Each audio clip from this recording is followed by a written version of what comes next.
What's up? This is Van Lathan's The Red Pill, where we give you the brutal reality of truth.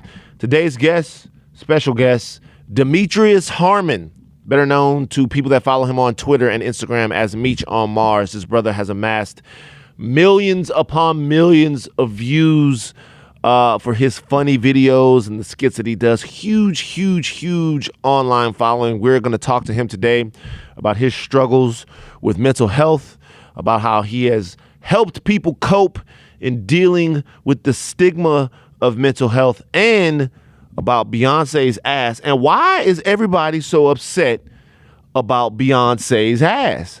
I don't get it. Meech doesn't get it. Hopefully y'all get it at the end of this podcast. Pop some pills. Let's get into it. Are we rolling? Yeah, we're rolling. Hey, welcome.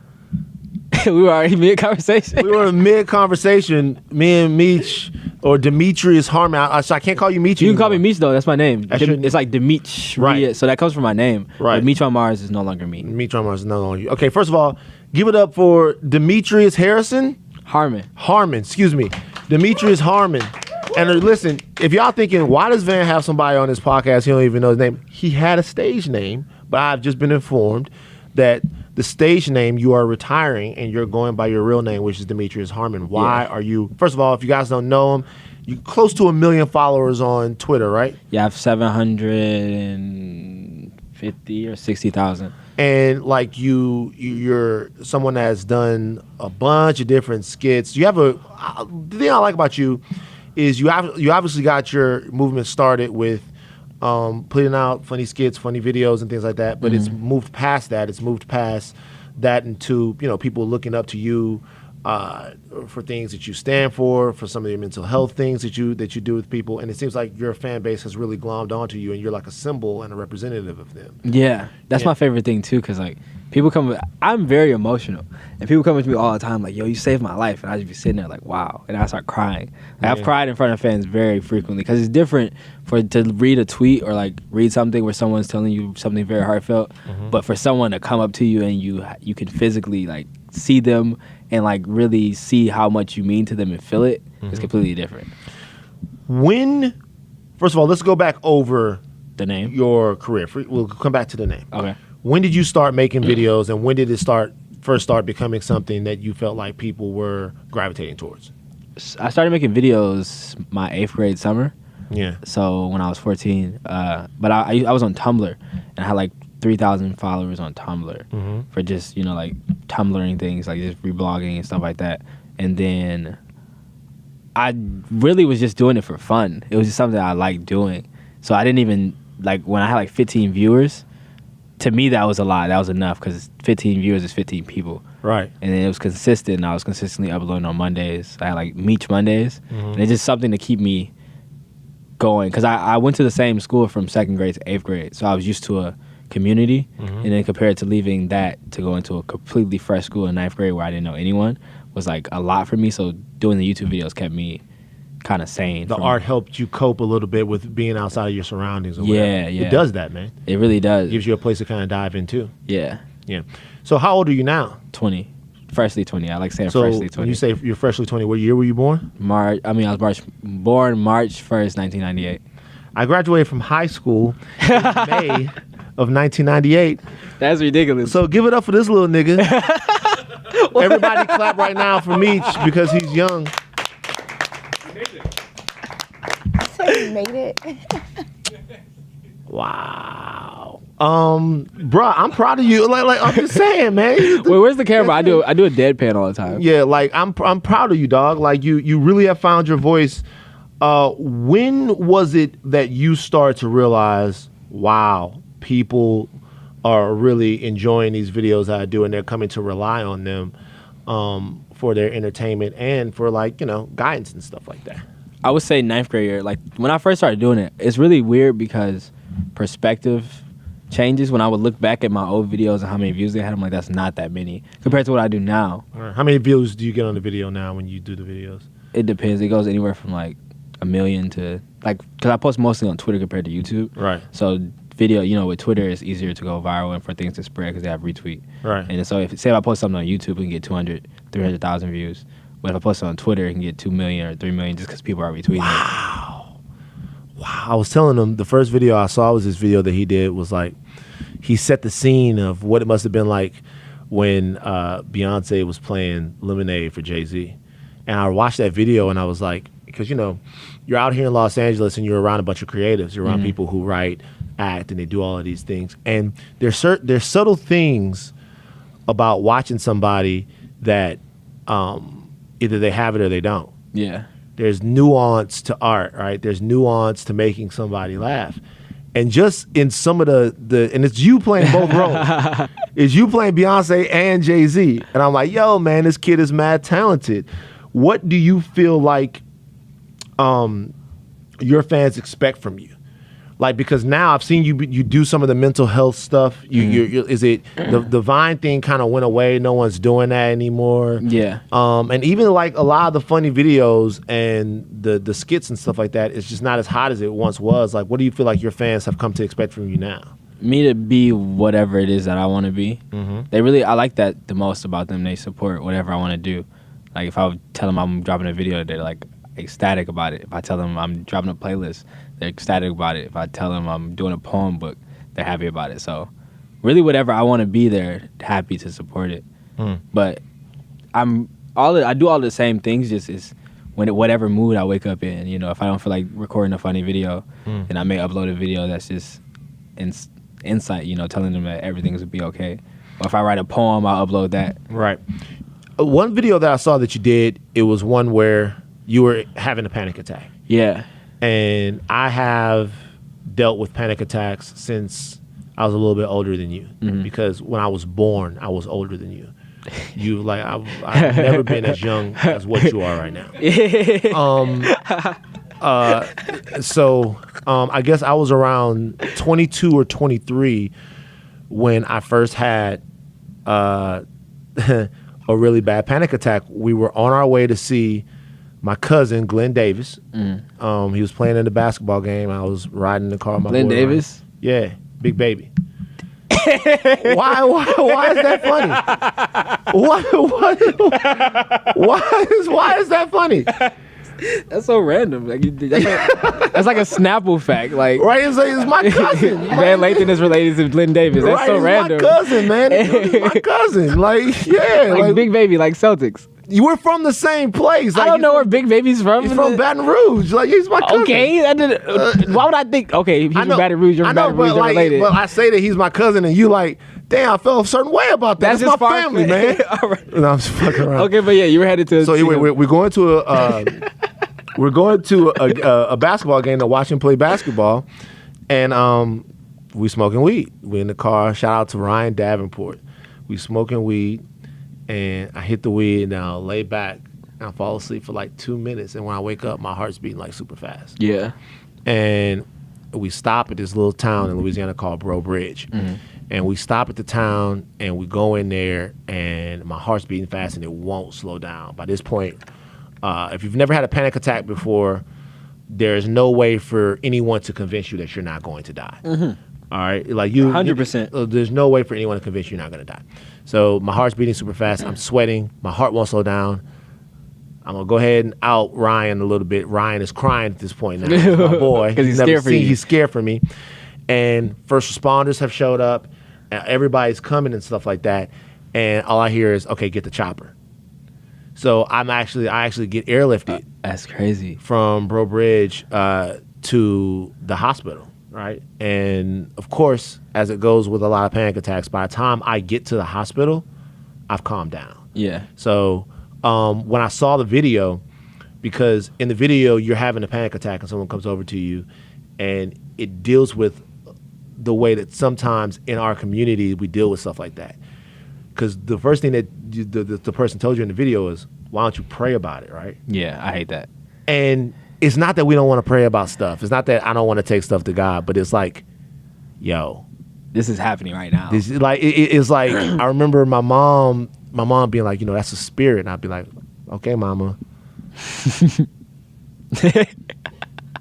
What's the next thing? You know what I'm saying? What do I do about this? Like, what's the next thing? And they started coming like over and over and over again. What was your experience with sort of that, and how do you, Well, first of all, let's just start with that. What was your experience with it? When did you start dealing with it? I started dealing with. I was diagnosed with severe anxiety when I was in, I want to say 8th grade. A lot of things were going on with. Wow, that young, huh? Yeah, and I was diagnosed with hypoglycemia and anxiety around the time, and that's like when I started figuring out I was really depressed. Like, and acknowledging that it was depression and I wasn't just sad. Yeah. And like, you know, because we don't talk about it, and I, like, with me talking about it now, I didn't have anyone to look up with towards it. You know, like kids may have now, but I was in school and I was just really like thinking about the things that were going on at home, and I just remember starting to shake and I couldn't breathe, and everyone was just looking at me very funny, like breathe, and I'm like, I can't. Yeah. And I just started like shaking, and then I passed out. Wow. See, I've never actually passed out from one. When you came to, where were you at? I was in the office, Okay. and then not much time had passed, but it felt like forever. Yeah, It like was really dark. right. So at this point, do you go and you get diagnosed with something? Do they send counselors in to talk to you? 'Cause, like, how did that work being so young? They didn't really, not, I don't want to say they didn't care, but you know, like, same with the fact that we're a lot more open just as and in the world about mental health and paying attention to it now. Back then they didn't really know what to do, so it was just like, oh, he has anxiety, okay, what do you want us to do about that? All right. Did they medicate you? They gave me Ativan. Yeah, Right. my doctor gave me Ativan, but I didn't like Ativan because with me being a creative, just back then, like even before I did videos, I've written poetry since I was in 3rd grade, and just my mind was always like, you know, racing, and just I like it like that. I like being able to think things and feel things. Right. And so with taking the antidepressants or the Ativan, it shut my mind off. All right. And so I would just be looking at things and I don't have an opinion, I don't have a thought, and I was like, this is not okay. I don't It's like weird. this. Yeah. So then I stopped taking them and just kind of focused on more so trying to learn how to deal with it myself. They put me on Zoloft at first, and I remember they used to give me the little sample packages of the Zoloft, right? Because I had that panic attack, and then I started having a panic attack a day for as long as they happened every day. It got to the point to where I was working at Best Buy at the time, and you know, I was at work with a Holter monitor on. They were trying to monitor my heart, make sure everything was okay. And I would have a panic attack, and the paramedics would come, and they would rush over to the Best Buy. Then I would get home, and I would have one, and it would be the same paramedics, and they would be like, "Yo, man, like, what are you gonna do about this? Like, this is a recurring issue. Yeah. This is a thing." But I remember what I remember about the Zoloft is that, like, they gave me the Zoloft, and right away there starts to be, like, after a couple of days of taking it, like, you start to feel a little bit less like the panic attacks come. Even when your anxiety wells up, you feel your body like level out, right? Because of the medicine that's in your system. But conversely, you cannot bust a nut to save your life. Where did this go? You cannot bust a nut to save your life. I'm sitting in front of the computer, right? It's Big Booty Oil Overload 4. It's just Why do you? That's not the name of it. That was Big Booty Oil. That was not the name look of up the it. movie right now. I promise. No, don't look up the movie. No one pull out your phones, please. It's me and sitting there, and I'm like, "Yo, is this thing on? Like, is anything gonna happen?" And the doctor goes, "Oh, yeah, That's a forgot side to effect. tell you there are some sexual side effects." I was like, "Guess what? Get me off of this."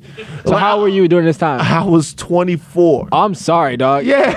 I'm thinking like, oh, like you're like 16. You know what I'm saying? Like, no, you're a grown man. I was grown. Yeah, I'm sorry, dog. Everybody was out the house because, you know, every once in a while Yeah. you need some alone You time. need But to. I was living with my boy Ian, his wife, their baby, and all that stuff like that. And I'd be like, "Listen, I've been really, you know, living Tense. over here for a long time." I'm like, "Listen, man, what I'm gonna do is I'm gonna send y'all out to the movies. I'm gonna pay for a movie day for y'all. Y'all go enjoy out, yourself. y'all go see The Incredibles or some shit like that." As soon as they leave, I'm there, but the mental fucking health medicine, the Zoloft, is in my system. And also, it's just a whole bunch of other things that you don't want to be medicated. How long were you on the medication that you were taking before you realized that it wasn't something that you wanted to be on? It was about as long as the situation like that caused my anxiety. What So was probably it, like what- two- What was it? There was a root cause for It you? was like, yeah, it was like my dad and my brother.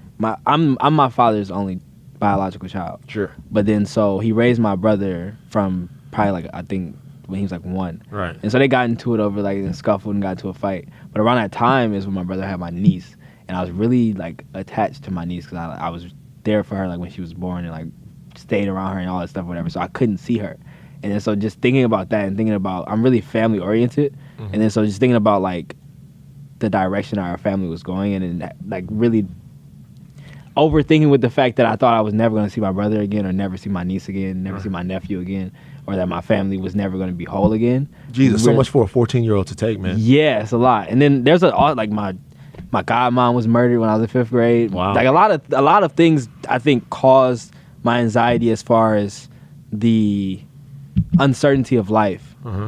Like I really became, and that's what led to my depression as well, with how uncertain life is.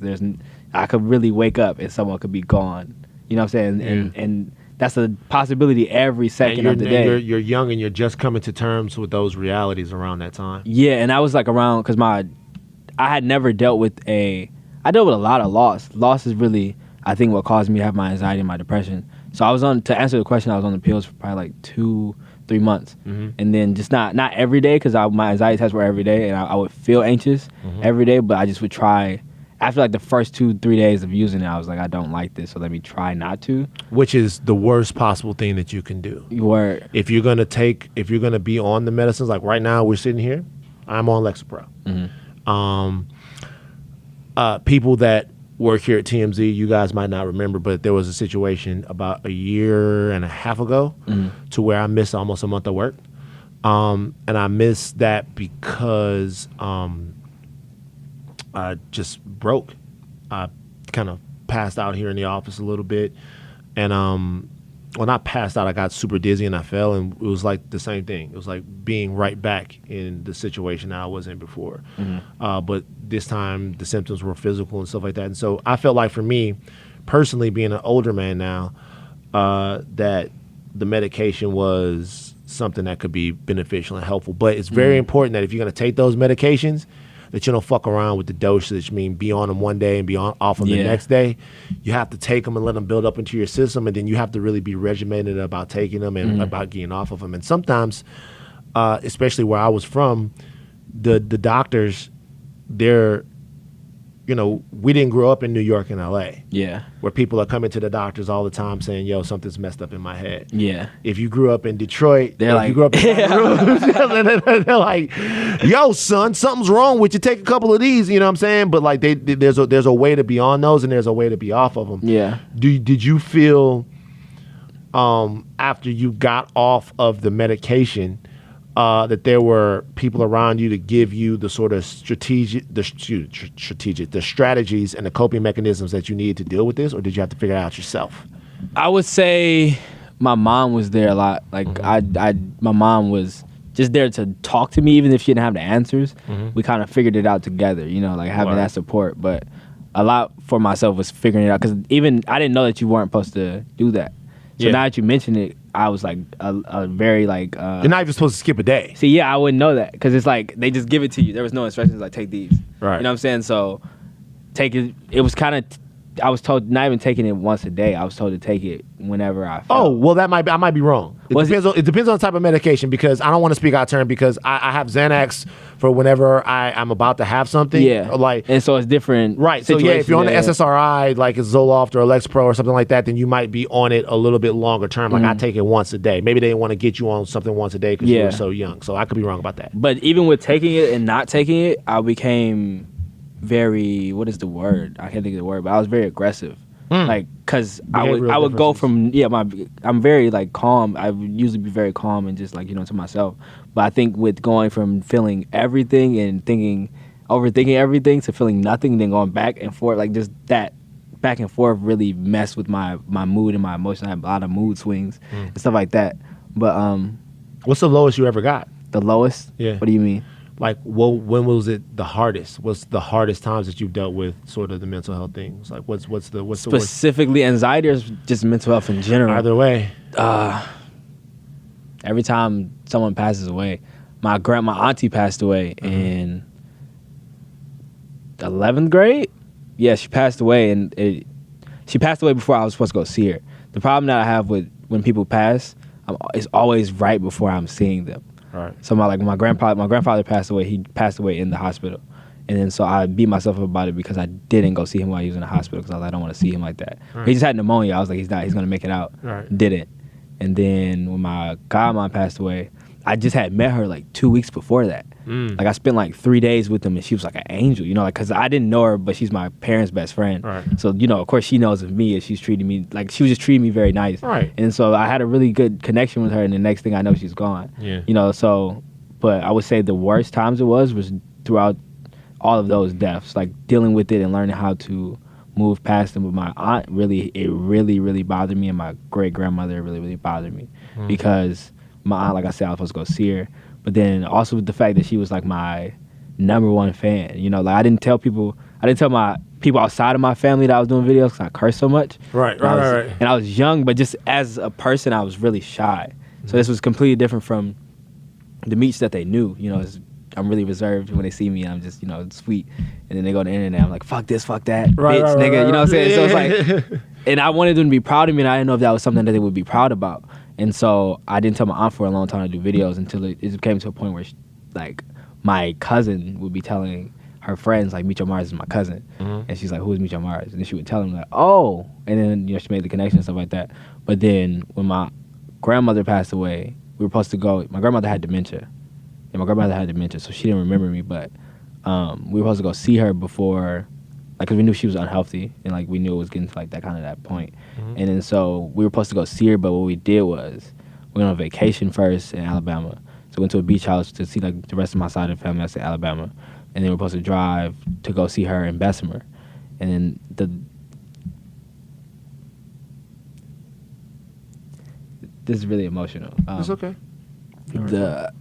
The last day when we were at the beach house, my dad and my mom came into my room, and they were like, my dad's crying. Like, my dad is crying. Like, not even crying. Like, you know when you're in trouble and like you just standing there with your mom, and she's like, your mom just whipped you, but she know like she shouldn't have whipped you that hard, so she's kind of just consoling you as well. Yeah. My dad was standing there like a little kid next to my mom, and I'm like, what? Right. And I sit up, and she's like, you're also not used to seeing that from him. Yeah, I'm not used to, because my dad, like, with dealing with my emotions and me being very emotional, my dad was it was really hard for him to understand it, like, combating with me being suicidal. My dad was kind of like the antagonist of it. You know, like, whenever I would think of talking, I never talked to him about it, I talked to my mom about it. So seeing him being so vulnerable was new, so I'm like, something really is wrong. And then they're like, yeah, your grandmother passed away, and that's my great grandmother, so it's his grandma. And then just the fact that literally, like, in 6 hours we were supposed to go see her, really like messed me up. So moving forward from that, and like not thinking we live just to lose. You know, I'm living and loving these people just to lose them. Like, that's what I kept thinking. You know, like in fourth grade, my cousin committed suicide. In 5th grade, my godmother got murdered. In 7th grade, my grandfather passed away. And then 11th grade, 10th grade or 11th grade, I think 10th grade is when my grandmother passed away. 11th grade years when my aunt. So these are your formative years where you're developing and exploring and cementing your ideas about life. Yeah. And you're just dealing with all of this loss. Yeah, and I'm dealing with loss, and I'm like, why? There's so much loss. Why am I even here to deal with this? Right. You know, so it's like, is this what life is about?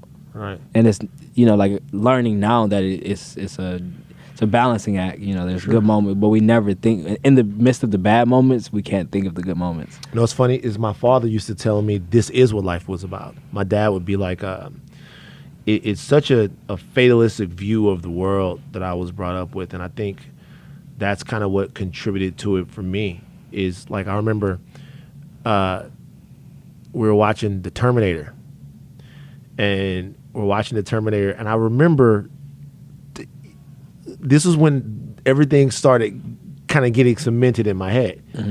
And we're watching The Terminator, we're watching the movie, and Arnold Schwarzenegger is killing all of these people. And I was thinking to myself, yo, Dad, like, what happens when you die? And he goes, what? I'm like, yo, what happens when you die? And he goes, well, I mean, if you're good, you go to heaven, and if you're bad, you go to hell. I go, okay, cool. All right. So a couple of weeks after that, my brother is talking about, like, because I'm old, he's talking about Ronald Reagan. And my brother says, listen, my brother's a little bit older than me. He goes, listen, they better figure out everything that's going on with the United States and Russia, or else there's going to be a big nuclear war and everyone's going to die. And I thought to myself, I said, Dad, well, there's no possible way heaven could take all of those people coming in at once. So what happens if there's a nuclear war? And my dad goes, no big deal. We just go back to being cowboys and Indians again. And I'm asking all of these complex questions. And there's simple answers. And I'm not getting any real answers. Yeah. And there are no real answers, right? Yeah. But I'm not getting anything that I can glom onto. So I'm obsessing. I'm asking everybody. Like, we had to draw pictures in the How old were you during this time? I was a kid. Word. I'm like 7, 8 years old. We had to draw pictures in like the second grade and just draw a picture of whatever, and you enter them in this contest. And the picture that I drew was of an American soldier and of a Russian soldier hugging because I had that much fear of nuclear war. Yeah. Then it went from there to the ozone layer.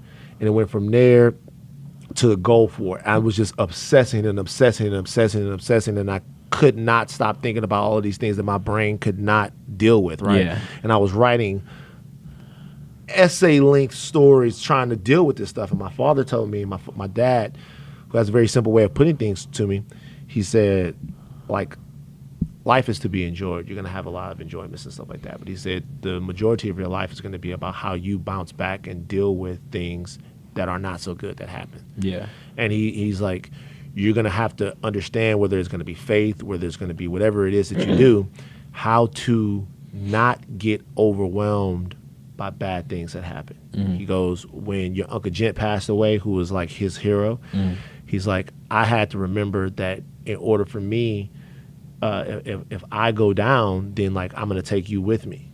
So I have to grieve, and I have to learn how to grieve. Yeah. And I had a father to teach me that.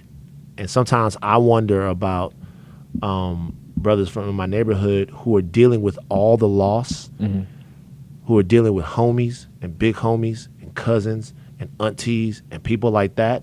They're losing them all the time. And not even just losing them to death, losing them to jail, losing them to drug addiction. And no one's teaching them how to cope with that loss. Because they don't view it as that. Like, I remember they were talking about when they first started having the discussion of why, you know, like hood niggas like smoke so much or drinking lean and like running towards drugs. Yeah. It's to numb their pain from like all of this loss, but we're not taught to how to deal with those things. We're not taught to look at it in a sense of, you know, like grieving. We're just taught to get past it, sweep it under the rug. And that's like the biggest problem within our community. Yeah. When did your fan base start reaching out to you and when did sort of the issues that you've had in your personal life start resonating with them? When they started to be like, yo, because I see now, I remember when I was looking at your shit, like people really, they look up to you. Like they fucking adore you. Like it's a real, like people that they want to protect you, and they you guys seem interlinked. Like when did that kind of thing start to happen? Well, I forget when it all started when I first opened up about being suicidal and depression and stuff like that. But I forget when exactly that was. Describe the feeling for people of when you say you're suicidal. What does that mean? Well, there's a lot of days, like even now, where I wake up and I'm like, I don't want to be here. Like I don't want to be alive, and I find purpose. You know, like, and just how you were saying, like your dad was saying that if he goes down, he takes you with him. Yeah. That's how I feel about them. You know, like I feel like, and my mom and all these other people that, not they depend upon me, but you know, like. I like say, for example, I walked into my bathroom. The reason the way I explained to my parents about me being suicidal. So my mom, my dad got into it, and then so my mom's in the bathroom. There's no shower. Like the shower's not on. I'm in her room, like laying in bed, because her bed is the most comfortable bed in the house. And so I'm realizing like, okay, after like 20 minutes, there's no shower running. She's just in the bathroom. There's no noise. There's nothing. So I start knocking on the door. Because the door is locked. She never locks the bathroom door because their bathroom door is janky. So then I'm like, okay. And with me being, like, this is before anyone in my family knows that I was dealing with suicide, that I was self-harming and these things. So me just knowing how I am and where I go when I get into that mind state, I get really anxious. And that was in the midst of me being, at the beginning of me having anxiety. So I start knocking on the door. I'm kicking on the door. And she, like, answers, but it's, like, very weak. My mom's a very strong woman, so it was very weak. And it's like, yeah. And I'm like, open the door. She's like, okay. And she like, give me a second. She doesn't open the door. I'm down banging on the door, and she finally opens it, and she tells me she wanted to kill herself. And so that's why I tell her, like, to tell her she's not alone. You know what I'm saying? Like, I opened up to my mom about me being suicidal to let her know that because imagine me and my generation feeling like I was alone and that this is taboo. I know the generation she comes from is those who thought it's tenfold. You know, she feels like she definitely shouldn't be having those thoughts. And so she felt alone. So then now that's why I share so much with them, because I feel like, you know. There's kids out there that might be in the same situation. Yeah, so, but also to answer your question, when I say being suicidal, it's just with the same feeling how we were saying, being overwhelmed with the things that come with life, you know, and with me being I believe I'm an empath, so I feel everything. I feel like, even when you were just talking about your first anxiety attack, I start tearing up because I could feel it. I could feel how you felt in that moment. And so when things happen in the world, like the Vegas shooting, you know, like I literally think about, like, these are souls, these are people, And they're gone. Yeah, they're gone. Like I imagine how many people in my family, my immediate family, would be affected about me being murdered. And I think about how many people were involved in that, how many people were murdered, how many people were hurt in that, how many people were just worried throughout that entire night about their child coming home or their loved one coming home and not making it home. And it really, like, it puts the world into a perspective that I don't like viewing it in, because it's like. Are you in therapy? No, but I wanted to find a therapist out here. I really want to find a therapist out here. So my therapist taught me something. It's very, like, the good thing about therapy is this. The good thing about therapy is that there are very simple things that you can do, right? That, like, actually work. You know what I mean? And I remember I was doing yoga therapy, because there's something called yoga therapy that you could do. And it's like you're doing yoga, but you're having a therapy session at the same time. So you're doing yoga with your therapist? You're doing yoga with the therapist, and the therapist is they're teaching you how to breathe. Breathing That's very important. is so important. They're teaching you how to breathe.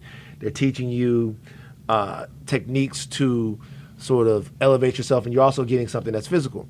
And I was telling my therapist, the yoga therapist, like how I take walks. Anybody that works here knows that a couple of times a day I gotta get out the office. I just take a walk. I walk around.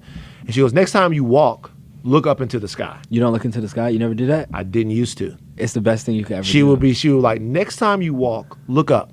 Don't look directly out. She's like, when you're a child, the first thing that you do when you get to the world is you start looking up in the sky. You start connecting with something that's higher than you, even if it's just the sky. And as you get older, you start looking more towards the next problem that's coming your way. She's like, look up and just let yourself go for a little while. And another thing that same therapist told me was, have thoughts that are converse of the negative thoughts. And that's weird, but she goes, don't think about what would happen if something were to happen to you, or if something were to happen. Think about how proud you're going to make the people around you when you attain the goals that you attain. Yeah. Think about how happy your mom's going to be when she comes to see you the next time. Think about how filled up people are going to be. Think about the next time you do something charitable, when you leave and you don't get to see that person's reaction, and you give them whatever that is. Think about how they felt. Think about how the good deed that you're going to do next is going to impact somebody before you do it. Yeah. And that, like, the feeling of, I think a lot of times, I think a lot of what we're seeing right now with people and their mental health, maybe not so much with you, but we live in a culture right now that's so obsessed with how you can present yourself. You forget about sometimes how dope it feels to do something legitimate for somebody else. Yeah, it's the best feeling ever. It makes you feel better. It makes you feel better because you really know does. that your existence matters because somebody else got some joy out of it. I was telling my uncle, I've seen my uncle for the first time since I started doing videos. He lives in Atlanta, so I don't see him very frequently. Right. And so he's like, you know, how do you feel when people come up to you? I'm like, the best thing that ever could happen to me. That you've touched someone. Yeah, because they could people come up to me and they're like, oh my God, I'm so happy to see you, and like they make my day better, but I know I make their day better. And just being able to, like you said, know that my existence matters to someone, because a lot of times we cave into ourselves and we tell our, like, you know, the dark thoughts creep in and tell us that we don't matter and things like that. And so I really wish people would learn to not approach people, but just see people as human, you know, like just in general, you know, like opening the door for someone and not being scared to have a conversation with that person, you know, like, or just normal things, you know, like say when people, there's you know, like when they're passing out chocolates and stuff like that, they're like outside of the stores and they're selling candies for the schools. There was this girl and she was selling candy, and then she was like, you know, do you want any candy? I'm like, how much is it? She said, tell me the price, but I didn't want any candy because I'm lactose intolerant. She only had chocolate. That lactose, no, that's death. That's fucked I up. would have died. I know. I would have died. So brothers, we got the problem with the lactose, man. Everyone's lactose. We're not supposed to be drinking cow titty juice. That's something for Jason over there. Jason over here, I don't know if you know, Demetrius. Jason is the whitest man on earth. I see it in him. I see it. You look over at Jason and you Here's know. a Snoop Dogg shirt on. I take that completely back.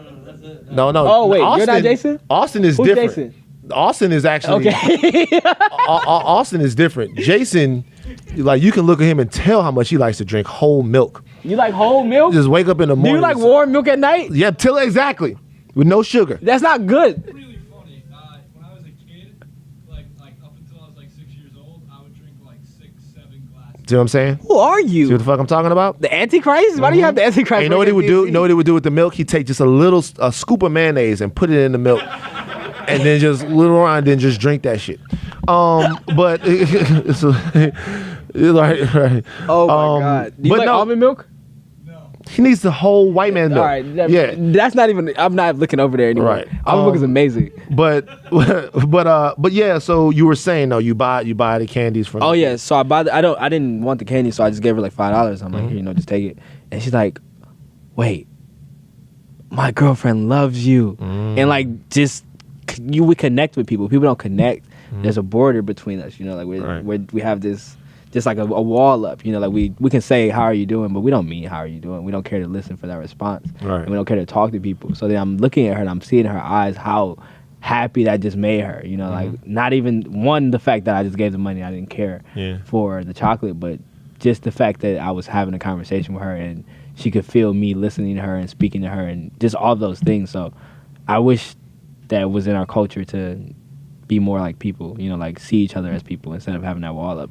Yeah, well, I mean, it's difficult to see somebody as a person when you're trying to impress them. Yeah. You know what I mean? So when you're trying to impress somebody or let everyone know how smart you are, or how woke you are, how rich you are, how everything you are, it's very difficult to see somebody as a person and let them see you as a person. When you're doing that, I think that my imperfections are so loud, right? They're so loud. Can I ask a question? Sure. What do you feel like your imperfections are? Dog, everything. Listen. I mean, number one, I'm a pervert. I love Okay. Never mind. I love Go back to what you were porn. saying. I love new daring porn. I love different camera angles. I love any sort of innovations in pornography. like I dig it. That's I mean, you watched the porn awards? Well, I've watched. I've gone too. He went. Yeah, He went. I really said I didn't know people go. I didn't go. But those things. Listen, by the way, that also used to be a coping mechanism for me. That's Okay. why All that was a coping mechanism right. for me. I fell into a weird sort of porn and sex addiction, and now I have a handle on it. Now it's more of a recreational thing. I don't have as much time for it as I used to. Got a job and Got such. a job. You know what I'm saying? Trying to keep it good at home. So I don't delve into it as much. I mean, there's that. There's narcissism. I deal with sometimes feeling like I have to be the smartest guy in the room. It's very tough for me. I deal with issues of my spirituality. I deal with my trying to figure out like what my purpose is or what the purpose is, or any of those things. And more than that, like hate in my heart that like has been built up over growing up in the deep south sometimes and seeing the way black and brown people have been treated and really wanting to change things, but at the same time feeling like you continuously you're running your head against a brick wall, and you just want people to realize that, like sometimes I think about the people that are really suffering. Yeah. And it makes me hard, and it makes me rigid, and it makes me not want to listen. It makes me not want to accept people, and I have to check myself before I put that out there. Like even the thing that happened with Kanye West, it's like so easy for me to be like, yo, fuck this man, fuck what he's going through, fuck everything that's happened to him. When a lot of the things that we're talking about, we know for sure that he's dealing with them. Yeah, and see that's crazy because I listened to both of his albums, and I would like tell people like, please listen to the album because the things that he has to say matter. Like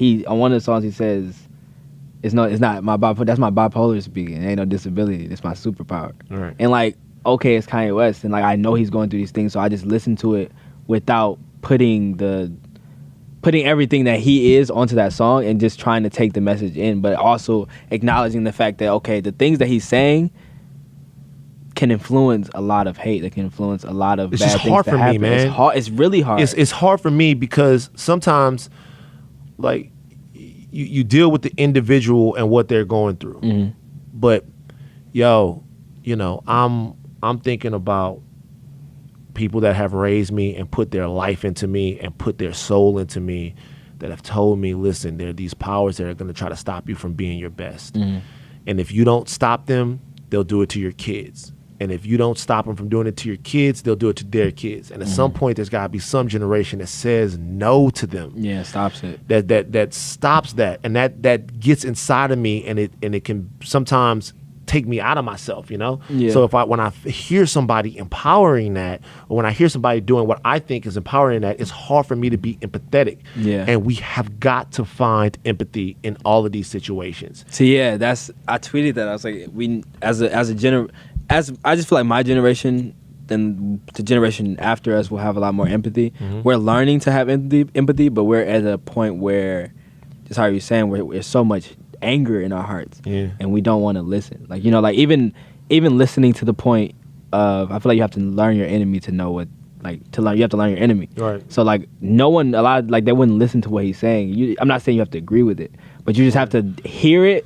So you know what it is, and you know how you're combating it. You know what I'm saying? And so it's just hard because it's hard because there's a thin line that you're fighting. It's like, how can I listen to someone that's literally talking going against against? It's like, why are you? And especially with the fact that it's Kanye West. This is George Bush doesn't care about black people. Kanye West. Yeah, the same guy. And man. You're now George Bush in this situation. Kind Exactly. You know what I'm saying? Wow. So it's, same shit.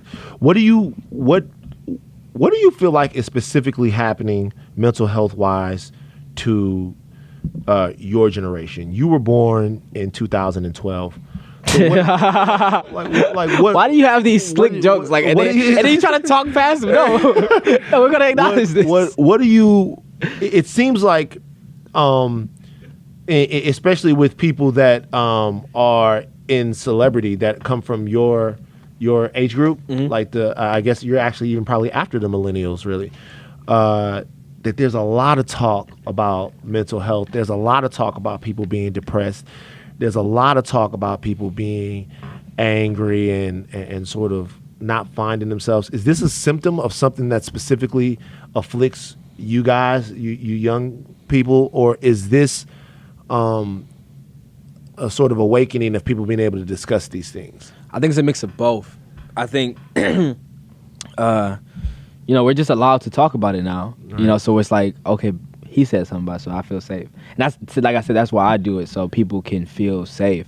But also, I feel like we're at the generation we live in where it's really technology driven, we're exposed to so much knowledge and so many things that are happening in the world that it's impossible not to.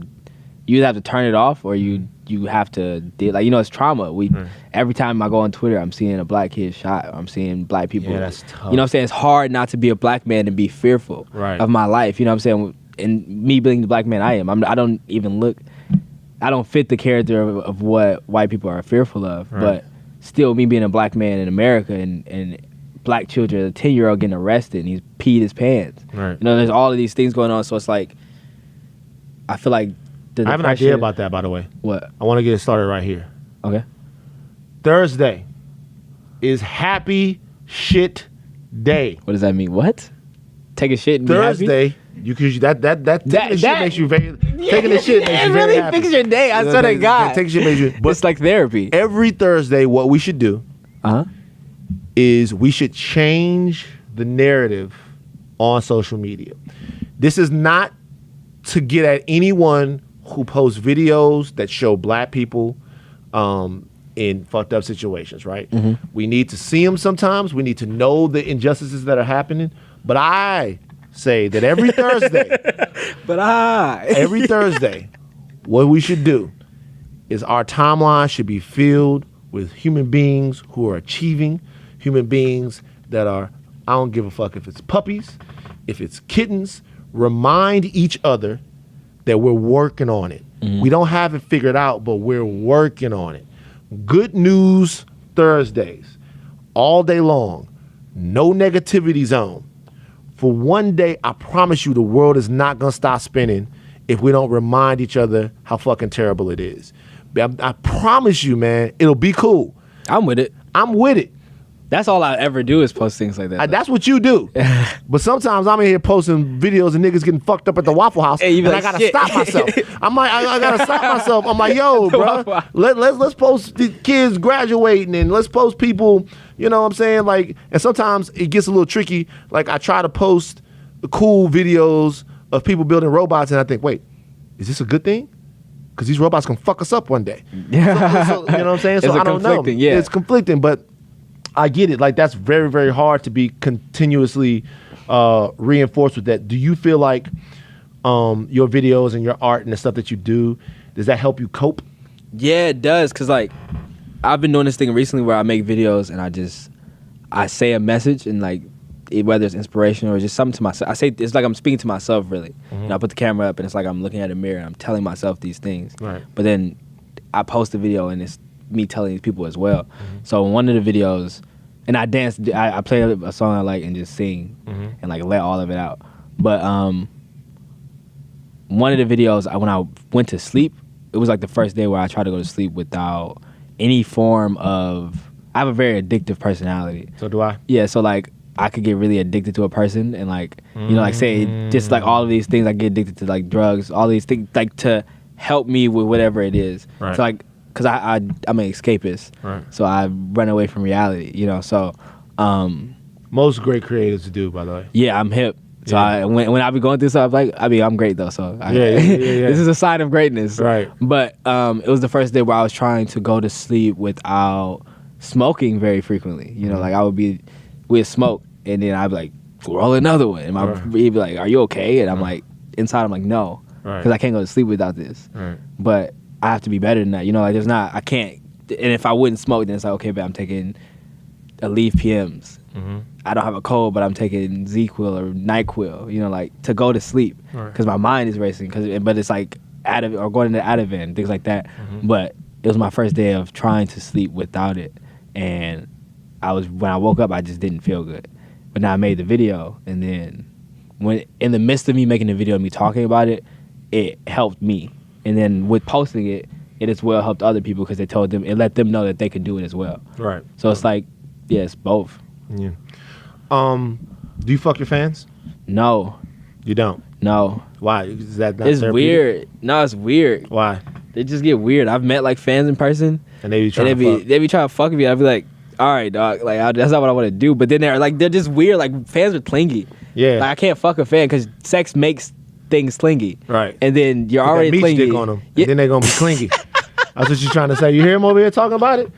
You hear him over here talking about they're gonna be clingy when I put this meat stick on them. You know what I'm saying? Like, Why is that what we calling it? That's what you That said. sounds That's what like you said. Meat dick. That sounds like I a can't- sponsored dildo. So you don't like because I've noticed that the fans be on there like Meech will put a picture up and they'd be like, oh my God, he's so beautiful. And they'd be like 10 to 15. I'd be like, man, Meech better wrap that shit up. It's gonna be a bunch of Meech village around here. I'm not having no children, dog. I got things to do in my life. Children No kids? Not, By the way, he's sweating not now, so anytime he's soon. definitely fucking his fans. Do you see all of these lights on me, dog? he's sweating now. He's definitely fucking his Someone get a behind the scenes of all these lights on me. It's a lot but of lights. You see how I'm shining? Oh, Yeah, I see you I right didn't show there. you this. This is my great grandmother, Oh, word. That's dope. and then this is my aunt. And then my uncle passed away last November in 2017, and so he was diabetic, and so he had like a boot, so I got a boot for him. Wow. So these mementos now, have you learned, like these are mementos of people that you lost. Yes. Have you learned to take these these remembrances, these mementos, and use them as things to remind you of the good times and the light of these people, or do they still sometimes remind you of the lives that you lost? No, it really reminds me of, like you were saying, like the light and the good times. Because like with the boot, the reason I got the boot is because like I said, he got his toes amputated. He got to wear a boot. But I would be getting my hair cut, and my dad cuts my hair. So I'll be down in the basement getting my hair cut. It's a flight of stairs to get to the basement. So then my uncle is like 6'5", 250 pounds. So he'd be walking down the stairs. You can hear him. And I'm looking at the boot, and it's just the first thing I see is a boot. Yeah. And it's just it just keeps up and down the stairs. So every time I look at the boot, I laugh. Right. Because it takes him forever to get down to the stairs, and he's like, nephew, and it's like, you know what I'm saying. So every time I think of it, I see that. And then this was the last time I seen my great grandmother. So it's a really good picture for me because it reminds me of it. And then this picture of my aunt is the first time when she first moved to California, because she's from Detroit. Okay. So when she first moved to California, she took this picture. So then I got this after I came back home from coming to LA. So it's like she's guarding over me. Like it just reminds me of good times. I want to ask you something, and I want to open it up to the room a little bit now. But by the way, who is this, Meech? Diana, my friend Diana. Diana, what's up? Is Diana on mic? Give Diana a mic real quick. Is Diana on mic? You know she's not on mic. I didn't know if she was on mic or not. Diana, what's up? How you doing? You guys, I want to talk about something as a family right now. At the family reunion. I want to talk about something as a family right now. I want to talk about, and we can all jump in on this together because there was a lot of debate on my social media this weekend about Beyonce showing her ass. Great. Okay, is Lauren on mic? Oh, there's only one mic. There's only one mic. Okay. As long as it's there, you'll be able to pick it up. Right. So let's have this discussion right now, okay, about Beyonce's ass, because I never knew that Beyonce one. had ass? Not that Beyonce did. Did I tell you about my? You addiction knew, earlier? yeah, you do. Yeah, I knew that Beyonce had ass since way back in the day. But are y'all? I want to ask the community, the family. Are y'all this offended by somebody's ass, man? I loved it. Why did you love it, Lauren? Oh, I know why you loved it, but go ahead.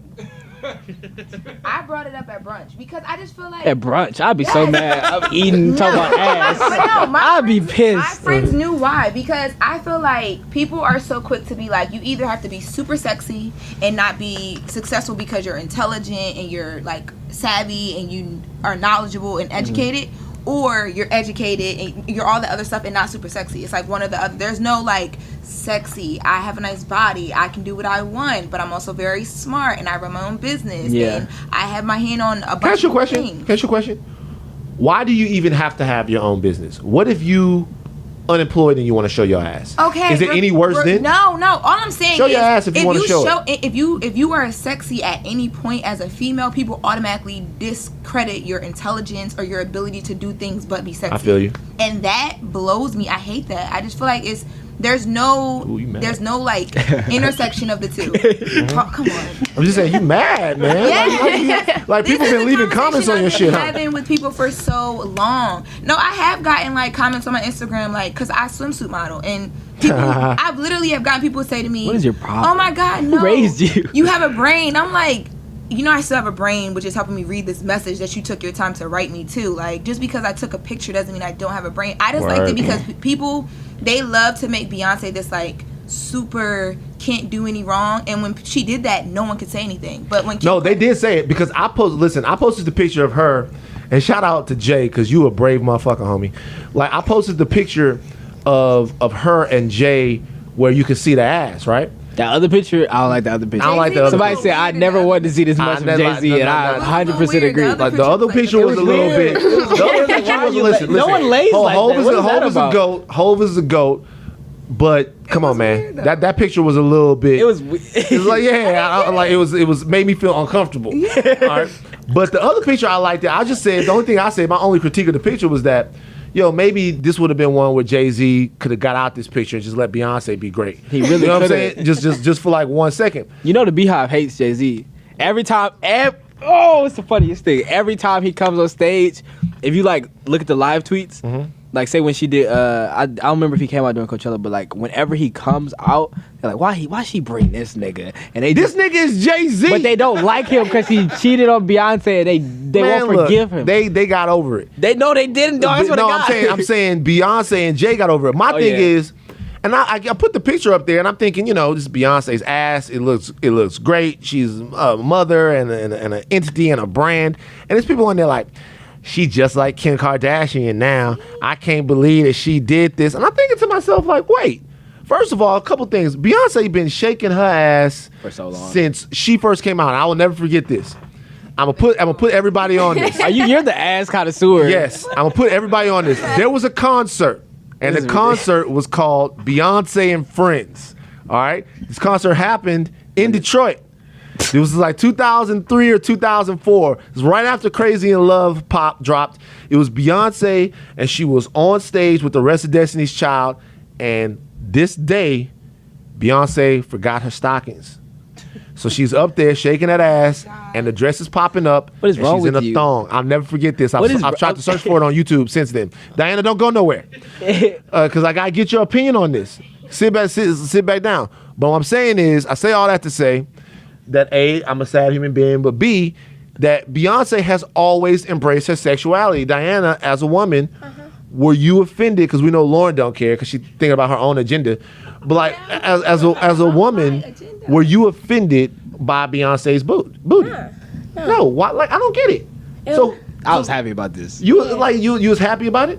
Of You're a course. guy though. But like I What was did- happy in the sense of the same way. Like I didn't care, but I was happy. Like I thought of it in the sense of that because it's like people do use Beyonce. Like oh you either have to be Beyonce or Kim Kardashian, and when they dumb it down to And that. anytime she steps out of that, like, I don't even, it's like this pedestal. Anytime she steps beyond that, they're like, oh my God, Beyonce, why? And it's just like, she, at the end of the day, you can't say anything. She She's can do whatever still the fuck she Beyonce. wants. Wait, Yes. but what if you are Kim Kardashian? But why does it matter? Yeah, why does it matter what women do with their body? What would you do? I don't care. I don't even care. have We anything like it. against Kim Kardashian. I Right. think that people in this, like, people are probably going to say whatever they're going to say in the comments about this statement, but people don't understand that what Kim Kardashian does by displaying her body the way she does and the angles and all that, that is not everybody can do that. If they could, they would be Kim Kardashian. She is herself because of the way she can do it, and people are upset about it. Lauren, But if you she- could switch places with Kim Kardashian right now, would you? Oh, I'll be walking out of here with Kanye. Nigga, I have a switch place with Kim Kardashian. You- So everything that it entails being Kim Kardashian, I mean all of it. I mean, look. You, That's what. Right. Diana, I want you to tell us about you and Meech are friends. How long y'all been friends? a year? Tell us about Meech. Why is Meech so special? Why do people? Yeah, do that. How do you mean? Like, why is he so special? Like, Anytime somebody repeats the question, Yeah, you about to make something up now. that guess means I'm not they special. don't have a good answer. She like this nigga. Alright. Why do like he just gave me a sweatshirt and the sweatshirt says you matter. He matters to a lot of people. Why does he matter to them? I think because he just brings so much light and joy into the world that you don't really see very often in people that you meet for the first time. And when you meet him for the first time, it's just like, even though he does go through a lot and all of us battle with our own demons, but he I don't know. He's very, put me on the spot. Okay. That's where you are. The spot is called the spot. Your he answer's just- been great though, to be honest with you. He just has a huge heart filled with like when you see the way he treats his friends and like just the small gestures that he does, like it's just filled with so much love and it's so genuine that you don't see it that much as you do like nowadays. Like everybody is out for themselves, like oh, I have to get mine or whatever, but he has his and he knows that he has his and he Diana, chooses you know what to else share. is huge? Beyonce's ass. It's gigantic. What is wrong with you? There's nothing. I'm really obsessed with this. I wanted to get that answer in there from Diana, Panty choice was great too. but the panties were great. It was the panty choice. Listen, helped the panty choice is what angle made of it, the- really, because I was like, Yeah. okay, I see how you rock it. I have a question, seriously, to the whole room. If there was nothing to be mad about, wouldn't we invent shit to be mad at? Yes. Don't Yeah. don't It's we? more of a relationship. Don't we just That's what good- tell me? Why do we do that? Why do we Everything invent is a things to yin be and upset yang. about? Everything is a yin and yang. That's my hypothesis. You need good to know what bad is. You need mad shit to be about so you can have happy But shit we don't be need about. to invent shit to be mad about. There's 'Cause so it- much 'cause shit to it's be like- mad about already. How you gonna be mad about Beyonce's ass? Because niggas don't have nothing going on in their life, dog. They don't. They don't have that going on. And they're really invested in these people. I get it. Listen, I'm not gonna say I'm not invested in Beyonce and Jay-Z. I guess I'm invested as much as I can be invested in to people that I've only briefly met. But When like, you meet Beyonce, hold on. huh? When you meet Beyonce. I didn't really meet her, but I Alright. smelled her. She walked by. What is wrong with you? She walked by, and I was like, Does she know that? "That's Beyonce right there." But what I would say How is, does the Beyonce smell? Beyonce smells like a future of America. Like Beyonce smelled great. I'm not Beyonce even gonna smells lie. like the dream Martin Luther King She had. smells like the dream Martin Luther King had. Exactly. Like I met her. She was in Urban Outfitters. This was years ago. To let you know, this was years ago. It smells like, oh my God, Beyonce. Yeah. But seriously, like I was when I think about like all of the stuff that's going on, I was like, people were like, I'm gonna look at my Instagram right now, and I'm gonna tell you how many comments a fucking picture of Jay-Z and Beyonce has on the Instagram. That picture of Jay-Z and Beyonce, like, is really awkward. It really bothers me. It haunts me, actually. Like it's like the picture has the one where he's and my Instagram is my Yeah, it my looks Instagram weird. is not all popping like because that. no one lays like that. But this is still a lot of comments. It has 1,538 comments, and I'm not saying I'm popping like that. What I'm just saying is What are that, you talking about? You are that's 1,500. That's 1,000. huh? Yeah, but what I'm saying is, why would that? And there's a lot of people in there, because I made a joke. That's mad. Like, why are we inventing shit to be pissed about? Like, why? There's so much shit to be pissed about. I feel like we're going the opposite way. That there's a time where we know these things that we could be angry about. We could actually take our time to be invested into things that matter. But yet we're getting invested into the most trivial things. I'm trying to figure out what that's about. Do you have any insight for me, Meech? I don't know. I was scrolling on something, and you ever like click on a quote tweet that leads to another quote tweet to another quote tweet to another quote tweet. Yeah. I was like 3 quote tweets in. I was like, why the fuck do I care about this? And I just backed out. I was like, this does nothing for me. Like Right. I've reached that point of just not caring anymore. I don't know why. It perplexes me actually because I don't understand what value these things hold to people and why people genuinely be pissed. Like Mad. writing essays like you don't even understand what's good. Like really be like invested about Beyonce's ass, and then the next day they're investing in something else. Yeah. I guess people just have an overload of energy that they need to put somewhere. It's true. Brother, I'm going to ask you this. What's poppin'? You are 20 years old, just Yes. made 20. What do you want to be? Where do you want to go professionally? And then mentally, all the things that you've been with, that you've dealt with, all the low and the high places that you have been. Because there are a lot of people dealing with this. You know, there are a couple of different. We try to have fun on the podcast, but we also want to give people, we want to nourish people a little bit. We've been talking about mental health. We touched on it in a couple of different podcasts and stuff like that, but there are a lot of people dealing with this. I want you to get to where you want to be because you moved out to LA just recently. Yeah, I moved out 2016 of December Right. 2016. So I'm assuming that's about something professionally, but like, as far as you, what would be your idea of being happy? Why don't you answer that first? What would be your idea of being happy, of being in a good place mentally? So like when I visualize happiness, yeah, I'm happy right now. word, Like I don't think I forgot what the exact quote is, but happiness is not a destination. You know, like you don't have to go towards happiness. It's not like I never think I'm gonna be happy for the rest of my life. Something's gonna happen. Like, you know, it's a balancing act. Like I was saying with the yin and yang, because there's gonna be good days and there's gonna be bad days. But I just learned to live with both of them, accept them as they come. And I said something to Diana in that regard, and it's become my favorite quote. I just said it out of thinking, but like not smiling through your pain, but smiling with it. You know, like I acknowledge that there's gonna be more loss.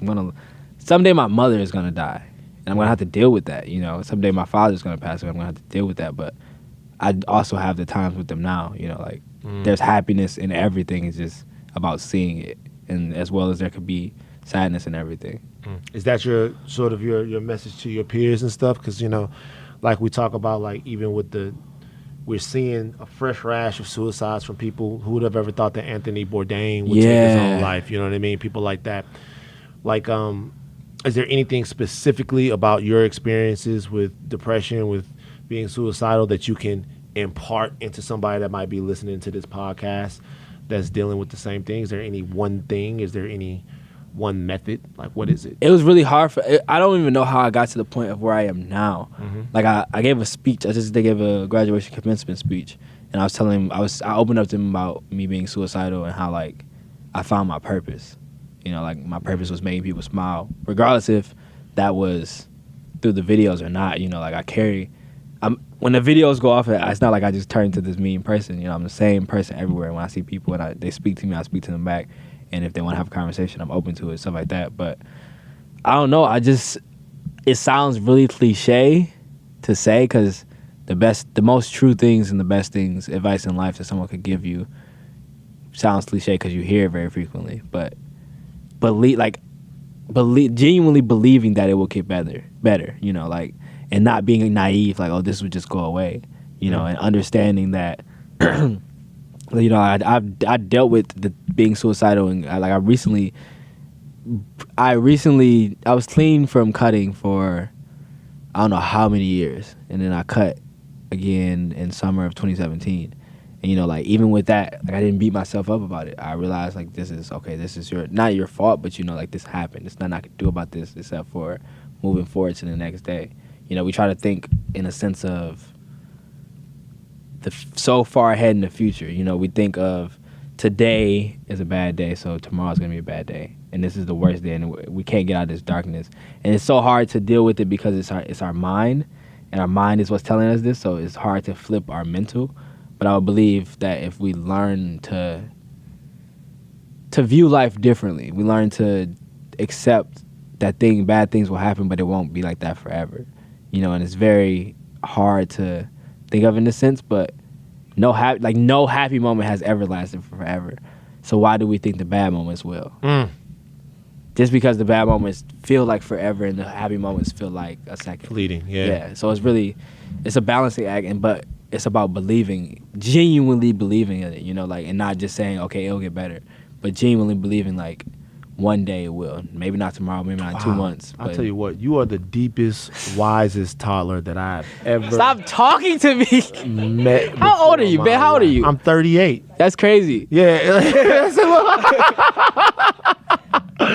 You are the deepest and wisest infant. All right, we're going to get him out of here, man. Wait, I had to answer another question. My career. Oh, yeah, your career. My bad. Go ahead, bro. I gotta put myself on, you know. Yeah. I moved out here to be an actor. Sure. And I realized I wanted to do that when I was in high school, and I was really upset about it because I was like, wow, I could have been taking theater class, all this stuff. That's when I did like the Beyonce video. Really, the Beyonce video, and like around the era is when I was like, I could do this, you know, because that's when I stopped using my camera, my front camera. I started like recording actually. But I want to be a poet, a published author with my poetry books, but as well as like writing literature, creative director as far as photo shoots, music videos, everything regarding that, a screenwriter, and an actor as well. I still want to be an actor, but I would love to like act in my own things first. Does your videos, you make money off of them and stuff like that? Yeah, but I stopped doing as much as I used to because YouTube is horrible. All right. YouTube is horrible. Like at the moment, just as far as like how they treat their creators and how they've reacted to. There was like a really big ad strike. I don't know if you guys know about that. I do. Yeah. So with the aftermath of that has really messed up the YouTube community. A lot of creators left YouTube just because they're. You on Patron or anything like that? It was like Coke and all of it. What's the name of it? I called it Patron. What's the name of that site where you go on? Patreon. Patreon. Yeah. Oh, Patreon. Patron. I thought you What was the fuck is wrong with you? I was like, you're on a Patron, man. You go out. Somebody like follow me on Patron, and you give like $10 a month, and you get to create your own stuff, and people Yeah, support shit you. like that. And so, but I mean, I'm not on that, but you know, like, I don't care for money more so. Okay. So like, I've had my clothing brand since 7th grade. 8th grade, I was making $10,000 a month. 9th grade, I wasn't anymore. What? $10,000 a month. I'm a genius. I say very humbly. That's dope, bro. Thank you. $10,000 a month. God damn. But so with that all of that was gone because I just blew my money on that. But like, I don't care for money in the sense of I'll give my last dollar to someone because it doesn't matter to me. I have enough money for myself. You know, like the amount of money I have right now is more than I need for myself. So I give it away very frequently. You know, and I don't care to create for money. I don't care to do these things for money. I do it because I love doing it. I love to create, but I need the money too. The money matter, yeah, it do. But like, I'm not Bro, gonna. I'm gonna be honest with you, let man. that be my everything. It's not gonna be everything. I'll say this and I'm gonna leave. Are you gonna walk away from your own pockets? Nah, man. I saw these Off-Whites. Ooh. Which ones? The Converse? Please tell me it's the Converse. The Jordan Off-White. Oh yeah, those are crazy. I did this thing, and Eric Bledsoe. Shout out to Eric Bledsoe and Rudy Gay and all these NBA niggas who got real money and hanging around them. I think I'm dope because I got a pair of Air Force Ones. These niggas coming with the Off-Whites, hurting my head. I gotta have them. I'm gonna get them off. Which color is it? The blue ones or the red ones? They were just white. They were white Off-Whites. Oh, the all white ones? Yeah. Oh yeah, you're not getting those, dog. I'm getting them. Well, you can, yeah, but I'm getting them. I'm a national treasure. No, I'm just joking. All right, everybody in the room, man. What an enlightening conversation. What a brave conversation. What a relatable conversation from this young man. I'm telling you, bro. I reached out to you back in the day because I really appreciate that too. yeah, You reached out to me in 2016. It's 2018. I'm finally I here. was moved by what you were doing, man, and I know that there's more in store for you. Give it up for Demetrius Harmon, everybody. All right, that's the Red Pill Podcast.